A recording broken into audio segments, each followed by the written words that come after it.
อันนี้สิเป็นลวกจิ้มเนาะตื่นบัดก่อยก็ได้ดีแล้วสิตกอีกเด้นี่ ตัวนี้สิเป็นลาบดิบลาบซุกน้ำแน่เนาะแล้วก็ตัวนี้สิเป็นต้มพี่น้องเลยผักน้ำแน่ปุ้ยสื่ออยู่ห้านเอื้อยอารมณ์ดีพี่น้องทั้งเอื้อยเราก็เป็นพักเป็นนานเด้อเอามาให้แล้วมึงนี่ข้าวเนาะ2 โลกินเข้าไปเหมือนนี่คนก็สิตกรีแลข่อยเบิ่งคักแล้วเหมือนนี่เนาะลงมิดเลยโอ้ยกินข้าวก่อนเด้10สิตกเช้าสิตกก็ได้อยากกินข้าวแล้วน้องล่ะผู้ลีแล้วฉันนี่ไอ้ชื่อกับข้าวมาโดยสบายดีล่ะสบายดีเด้อโอ้ยยืนไปผู้ลีซิมหน่อยข่อยซิมบ่ได้ข่อยน่ะน้ำซิมไม่น่าข่อยหิวเลยคืองามเถอะว่าคนไทยเขาบอกว่าไอ้ชมย่องตัวงามเนี่ยเขาบอกว่าปากอย่างนี้แหละถึงไล่กลับประเทศลาวเขาว่าเอ้ามึงเนี้ยเนี่ยข่อยว่าเนาะไปเบียดเบียนข่อยยังข่อยก็ว่าน้องมันงามมาชื่อเนี่ยเนาะ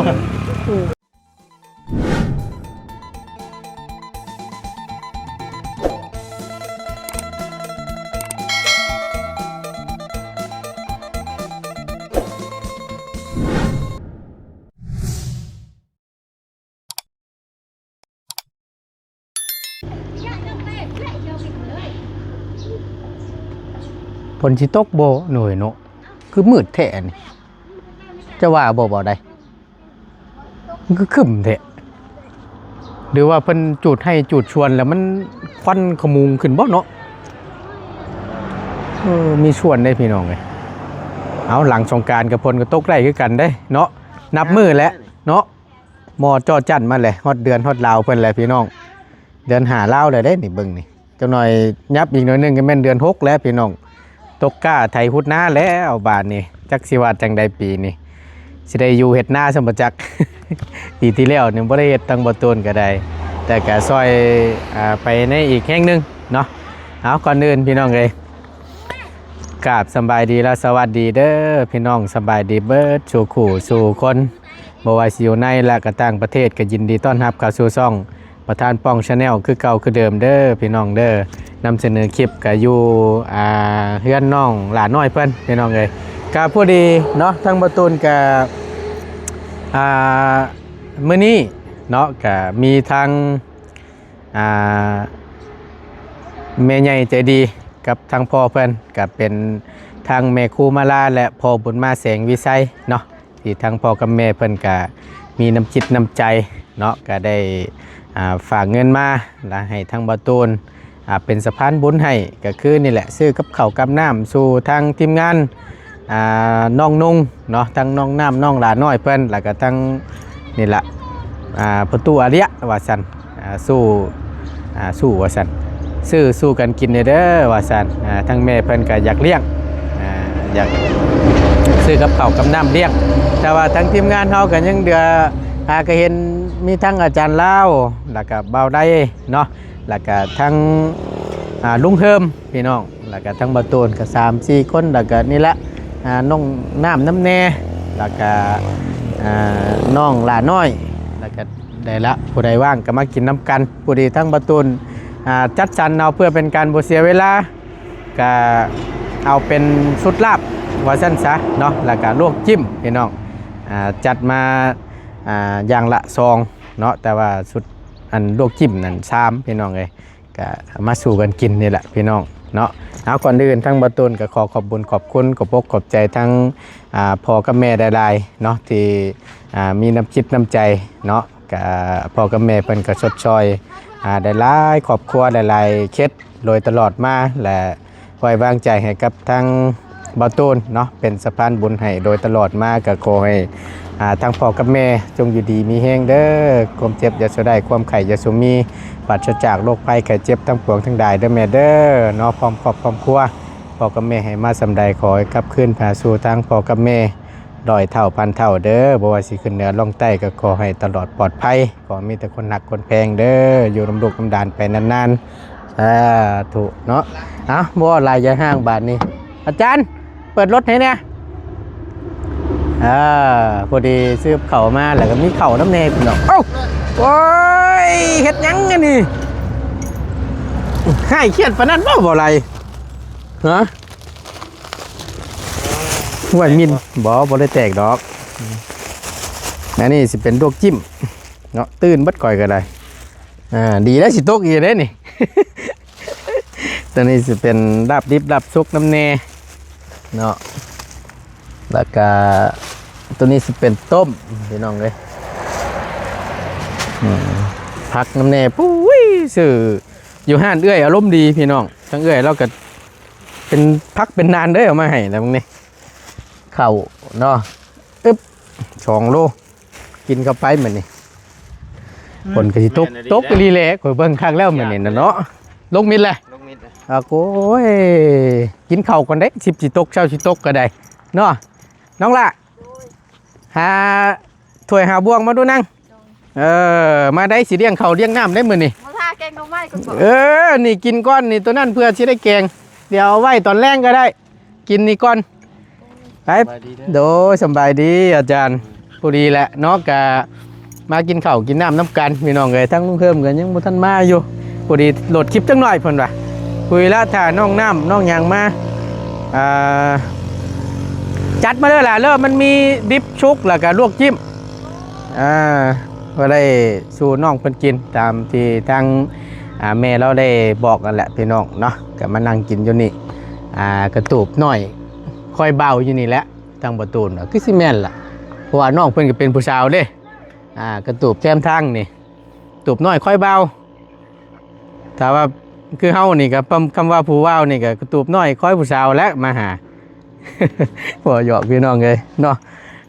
ก็เย็นได้เนาะกระตูบน้อยแล้วนี่ก็ได้เพราะว่าหลังค่าเพิ่นเอาไผ่หญ้ามุงเด้คอมันนี่นะมันก็เย็นถ้าว่าเป็นชังกะซีนี่สิฮ้อนสิเอาแน่นึง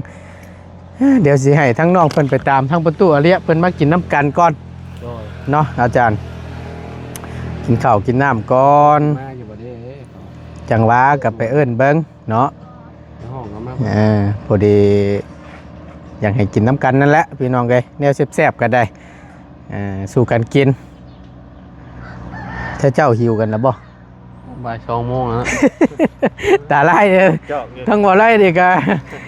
สิแก้ก็แก้ถอนว่าซั่นเนาะอดหนาวจังหน่อยอดหนาว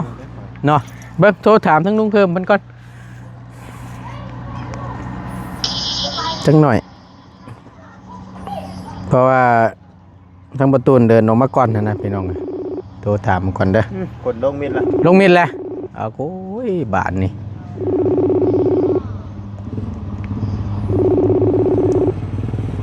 โดยดวงอันวานมาฮอดใจแล้ว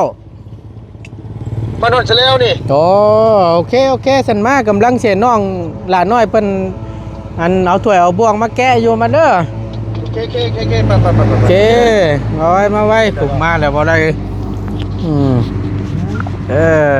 โอ้ยเนาะติบข้าวใหญ่เต้เฮ้ยคักกะลีนี่เอามาพอดีละมากินข้าวกินน้ำน้ำกันพี่น้องเอ้ยโอเคมากินข้าวกินละมาขึ้นมาฮะอยากกินข้าวละผู้รีแล้วฉันนี่ไอ้ชื่อกับข้าวมาโดยสบายดีล่ะสบายดีเด้อไปผู้รีแล้วไปพากันเคซอยกันเท่านั้นแหละฉันโดยไปซอยกันพี่น้องเลยหมู่คู่เพิ่นเนาะมาดิ่นมาหัวน้ำกันนี่แหละผู้รีละมากินข้าวกินน้ำแต่หลายคนจังแซ่บเนาะคนชิตกก็ดีเลยอาจารย์นี่ข่อยเบิ่งคักแล้วพึมพำอยู่ห่อนแท้ๆชมว่ามันอบมันเน่าดีได้นี่ตกอีกมันนี่ข่อยว่าได้ไถหุดหน้ารถผู้ใดอยู่หน้าอ่างหน้าถ้ำนี่เพิ่นสิปลูกข้าวปลูกน้ำได้พี่น้องเลยเสียหญ้าปลูกข้าวเพื่อว่ายามพาลงฝนตกลงแหละน้ำเพิ่นหน้าอ่างหน้าถ้ำแหละน้ำมันอยู่แล้วบัดนี้แหละ บ่ได้แล้วหัวบ่เชื่อก่อยเพิ่นสิได้ลำก้อนเด้บัดเพื่อถ้ากล้าซุ้มนั่นใหญ่นี่ทางนี้ไล่ไปครึ่งนึงแล้วน่ะพี่น้องเอาถ่าจังหน่อยนึงพี่น้องเนาะทางคุยันแล้วมาเลยนะมาพากันเครถน้องโอเคมาเบาได้ขอบใจหลายๆสบายดี โดยเจ้าเอาจัดการเบื้องน้องในส่วนใดที่มันพอดีกับถ้วยนั่นแหละใช้น้องสาวเจ้านั่น เอานำดัง มาล่ะมากินข้าวน้องกันนั่งน้องสาวพัดป้าโถจังแม่นคือกันนอกกับเอื้อยน่ะเนาะสมว่าเอื้อยกับน้องเอ้ยนี่สบายดีล่ะโอ้น้องสาวแท้ๆด้วยบ่โอ้หน้าทางหลังคมมาดีเนาะเฮ้ยเนาะ งาม เนาะคือคนแขกนี่ได้พี่น้องเลย แบบแล้วบักกระเบือคน อื แขก มใช้ประตูอะเลียเพิ่นอยู่บ่ล่ะ อยู่ ไปตามเพิ่นมากินข้าวมึงดูฮะเนาะให้น้องเจ้าไปตามก็ได้นางมานี่มานี่เนี่ยไปตามประตูเดี๋ยวมากินข้าวน้ำกันดู ถ้วยบ่พอครับ นั่นร่วมกันก็ได้หรอกล่ะลวกจิ้มมันนี่ เอาออกก็ได้จากไอ้ตะโตก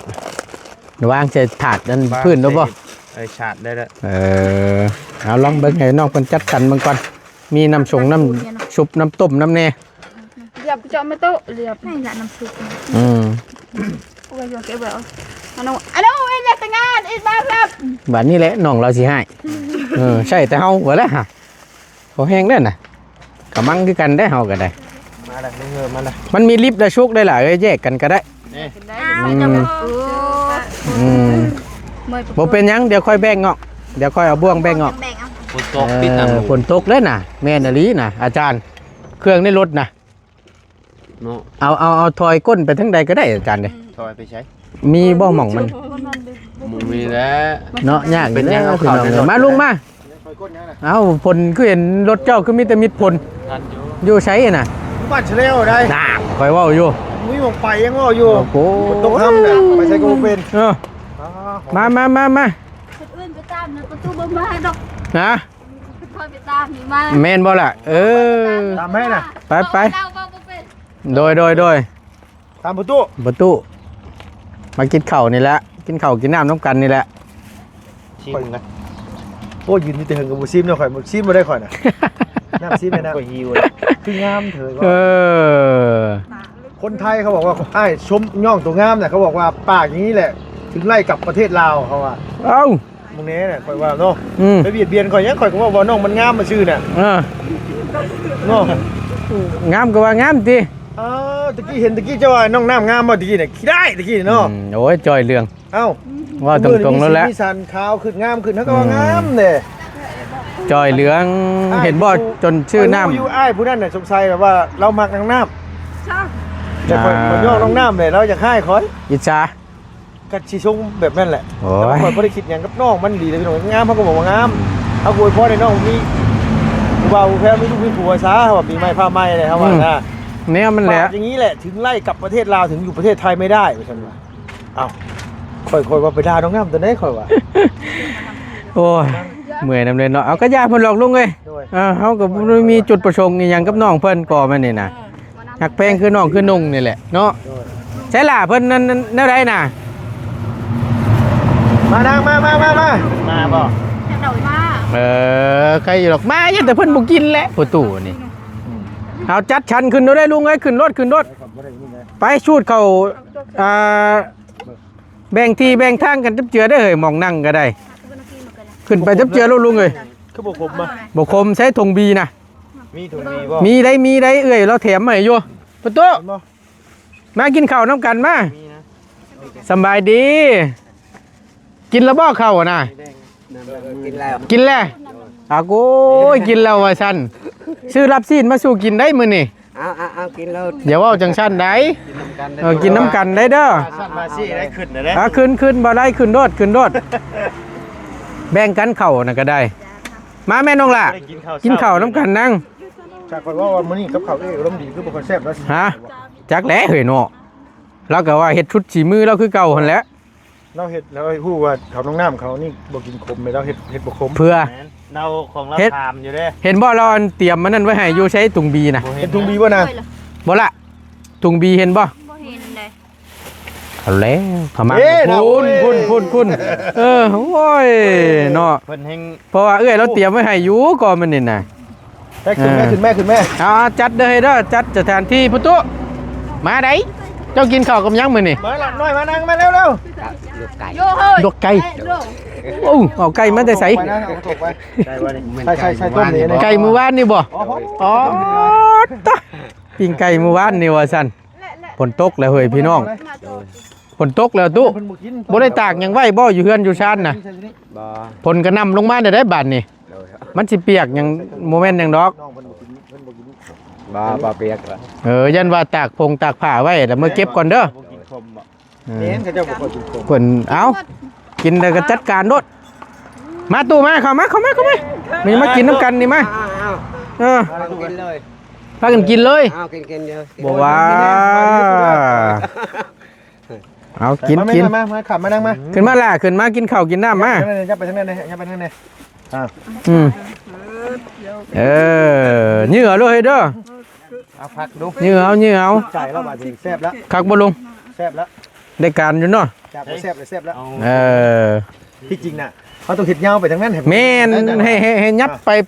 แบ่งครึ่งสิได้พังนี่3พังนั้น3สิได้ชูดไปแล้วน่ะ นั่นแหละ โก้ยแม่นถูกต้องยับขึ้นจับเจือลุงเลยนั่งปิ้งเดียวนั่นตดออกโมเมนต์ได้เนาะกินกันแล้วโก้ยขึ้นจับเจือ ดีวันนี้เลยจุมือนี่ แม่นควม ไม่นั่ง โอ้แบ่งครึ่งบาทนี่ เบิดแล้วป่ะ ไปประตูขึ้นไปนั่งกินโอ้ กินแล้วเฮา เฮ้ยบ่คักเลยเนาะมาได้บ่กินข้าวนํกันจักเทื่อ ดีเด้เจ้าเชื่อบ่ นะ ดู โดย บางเทื่อบางคนเพิ่นถือเพิ่นบ่ได้กินน้ำเฮาได้ แม่นอยู่เนาะ จังได๋บุเขาจะชวนทำใดกันตามกัน บ่กินเนาะเอาขึ้นอาจารย์ขึ้นป้าฝนนำลงมาละบาดนี่ เครื่องก็ ฝนตกเลยเฮ็ดได้อาจารย์เครื่องอยู่ในรถน่ะ บ่เป็นหยัง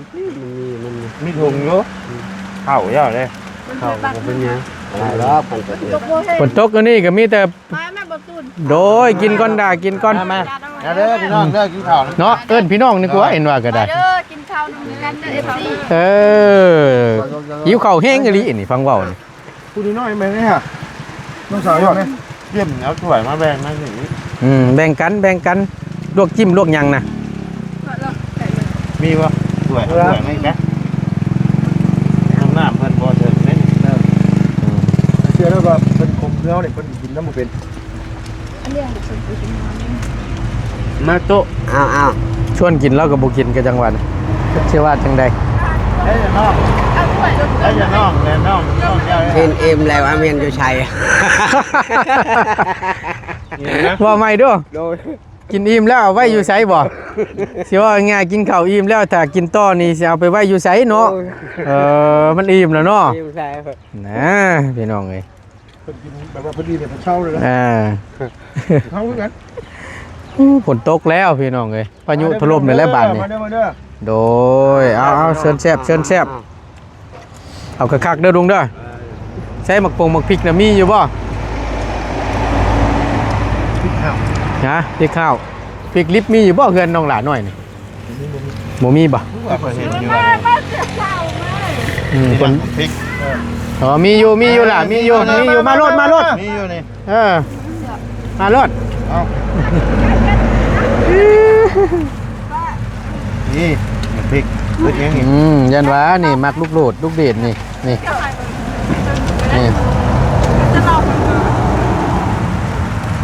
แบ่งเอาถ้วยถ้วยแก้วนะ อันนี้เนี่ยอันนี้ตักเอากินยางใช่ด้วย ลวกจิ้มนี่ ลูกดิ้นน่ะ สวยเอาสวยหน่อยไหม ตักใส่ไปตักแต่ว่ามุด ใจพา น้อยมันเป็นยังดอกแล้วน้อยเคยกินยืนป้าอยู่ดงอยู่เป็นยังดอกคนประเภทนี้น่ะไปหาน้ำมันกินอยู่หัวอยู่ห้องยังกิน มันโอ้ตายแล้วบาดนี่พาแตกพาหลังเด้ เพิ่นก็แตกต่างกับเฮาดอก ได้อยู่แต่ว่ากินอันนี้กันเนาะ เอ้ยมากินข้าวมา มาเด้อมาเด้อ มาแม่ มาเด้อจะโดย น้องหลานน้อยเพิ่นพี่น้อง เจ้าเอื้อยบ่น่ะ เอื้อยนี่แหละ เอื้อแม่ได้ข่อย ฮะ เอื้อแม่ บ่ ชีรุ่นเดียวก็ข่อยจักข่อย ยังเอิ้นแม่อยู่ ว่าแต่เจ้าของยิ่งหนุ่ม ไม่ได้บอกนี่นุ่ม อะโอ้ยเบื่อแล้วเนาะแต่เจ้าของกันฮอด40แล้วติ 40แหละ ฮาด ตามมาอยู่38จำกัน ประตูหัวก่อนเลยโอ้ยข้างแน่ลีสันบาทนี่ ประตู7 ปีแล้ว อ่า ประตูนี่บ่ต่ำแล้ว60ปลายนี่เนาะตู้เนาะแต่เราจำบ่ได้เชื่อ เอาจ้า ฮอดบ่ จ้าเอาเลย นี่บ่กินเนาะ เลย เอากิน จะมากินรอบนี้รอบหน้าจะต้องกินตัว บ่คักปานนั้นแหละนี่ฝนนำลงมาและบาดโอ้ยคนดีใจพุ ง่ายอยู่ใจผม ปกติแต่ว่าเด็กน้อยดอกเฮาก็ดีใจคือกัน อากาศมันเย็นเด้ก็มันนี่นะสิพุ่นเด้อบัดนี้เด้อเบิ่งเด้อเสร็จฝนฉาดเขาแล้วบัดนี้เปียกเบิดเลย เข้าทั้งน้องน้ำมีว่าเข้าแล้ว แบ่งกันไปบ่ไร น้อย โอ้ยตรงนี้เก่าก็พอปากไปสิ นี่จกใส่รถ ซื่อดิ เชื่อ เพ่ เย ง อะ กับบุเปล่าบุ เนาะโอ้ยแต่เจ้านี่ก็ได้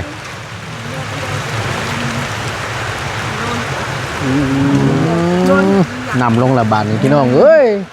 โอ้ เกี่ยวไหม ฝนตกเลย ผมที่จริงให้เกี่ยวกัน คักบ่ พักอันนี้ นี่คือบ่บาดนี่ แต่ละน้อยบุรุกินได้วันละน้อยเกี่ยวคมน้อย ได้หมด คักอยู่น้องเพิ่นกินได้บ่ได้ยาก โตในโตกินได้นะเบิดแล้วหรอวะเดี๋ยวในโตกินมาละ อาบน้ำมัวนี่ท่านสายเน้นจองหน้าจะได้ผัวมีหน้าหรอ มันยังผิดหน้ากับดำหน้าได้เลยกับขับไปไทยหรอหาเงินหรอไม่เลื่อนหลังใหญ่ๆงามๆหรอ ไผน่ะน้องเพิ่นนี่ บ่ล่ะ ง่ายพ่อบ่น เพื่อนเรา เกินพ่อเกินแม่เด้ หลังใหญ่ปานใดก็เราบ่ได้อยู่ได้ลูกคนชนชาติ แม่น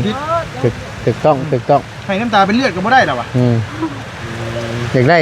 ได้ผัวมีให้มีหน้าเฮ็ดกับพุ่นแหละลงทั้งแถวซิโนูพุ่นเด้อล่ะเด้อ ไปบ่ฮอด ฮอดไปใส่สิบ่ฮอด เจ้าอย่างเฮ็ดตลอดปีแล้วคนจะบอก แนะนำ ดูแถวช่วยฮะ อ๋อนาเฮ็ดทั้งนาแซงนาปีเลยบ่บ่คัก นาปีบ่ได้ น้ำสิท่วม เจ้ายังเทิงหนองเห็นขึ้นมานี่ พลานนี่ยังนี่ พักใส่ต้มกัน บ่เรื่องบรรยากาศดีครับในบนเนื้อโอ้ยดีใจร้าน สิได้จับพึ่งบ่จักเคยบ่แรงนี่บ่ฝนตกแนวนี้ คนกินแล้วเขาจะชวนน้องนูลาไปหาก้านเขียดมาแล้วเนี่ย กินข้าวบ่เป็นชุกเลยน่ะฝนสาดเข้าโอ้ยเอาพอเจือแซ่บอยู่บ่เฮ้ย แซ่บนะ แซ่บอยู่เนาะ แต่ว่าขาดอย่างนึงแบบ ขาดหยังน่ะ จะบริสุทธิ์น้ำไหม เอาโกยน้ำเนาะในรถนี่น้ำนี่น่ะน้องเพิ่นเอามาอยู่น้ำเย็นเขาบ่คักแม่นมีอยู่แซ่บบ่น้อง แซ่บ แซ่บแล้วกินหลายๆเด้อ โดยคนเพื่อได้กิน นานๆทีเนาะ แม่ ว่าแท้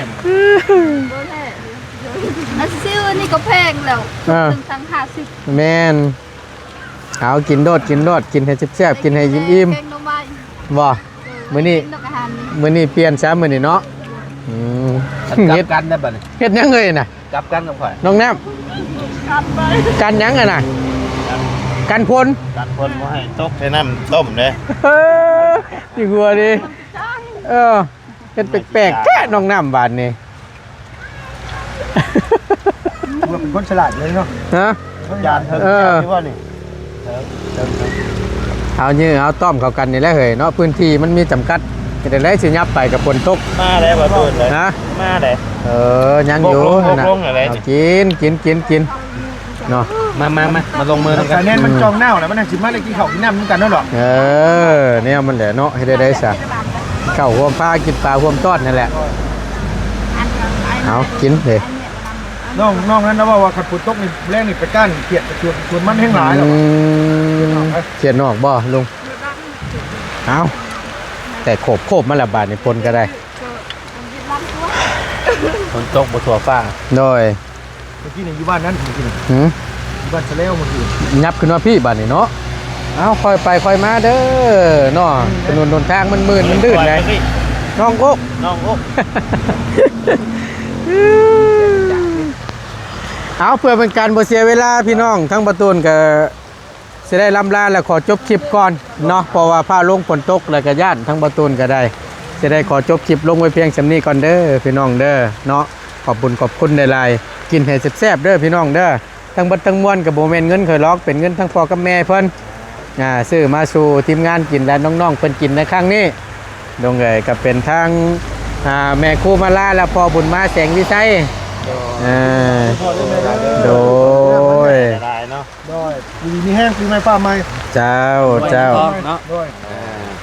สาธุ แม่เด้อ โด หลายที่ ย เย็นข้าวเย็นน้ โดย ำเนาะ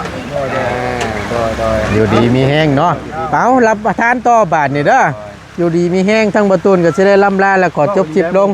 ไว้เพียงสำนี้ก่อนเนาะพี่น้องเนาะ ผ่านมาได้มื้อนี้ ผ้าลงพลสิตกระบาดนี่โอ้ยพี่น้องเอ้ยยันไม่เปียกแท้ๆทั้งประตูนก่อนอื่นกับก่อนสิจบคลิปก็ขอขอบคุณขอบคุณขอบอกขอบใจทั้งพ่อกับแม่ได้หลายเนาะที่มีน้ำจิตน้ำใจเลี้ยงเขาทั้งลูกๆในครั้งนี้ก็ขอให้อยู่ดีมีแห้งเด้อพ่อกับแม่เด้อสุขกายสบายใจเด้อปรารถนาสิ่งใดขอให้สมคำมุ่งมั่นหลังปรารถนาเนาะบ่ว่าจะธุรกิจการงานใดๆก็ขอให้ประสบผลสำเร็จในหน้าที่การงานนั่นตลอดปีและตลอดไปเด้อเนาะพ่อกับแม่ให้มาสำใดขอให้กับเพื่อนพาสู่ทางพ่อกับแม่100 เท่าพันเท่าเด้อเนาะเป็นอยู่นะตอนนี้ก็ขอให้อันเช่าไว้เด้อพ่อกับแม่เด้อเนาะอยู่ดีมีแห้งปีใหม่ผ่านไปแล้วเนาะสาธุเด้อเอาประตูนก็สิได้ลำลาแล้วขอจบคลิปก่อนฟ้าลงฝนตกแล้วกินข้าวกินน้ำก่อนบัดนี้อยู่ดีมีแห้งเบิดจุกกูจุกคนสบายดีเด้อพี่น้อง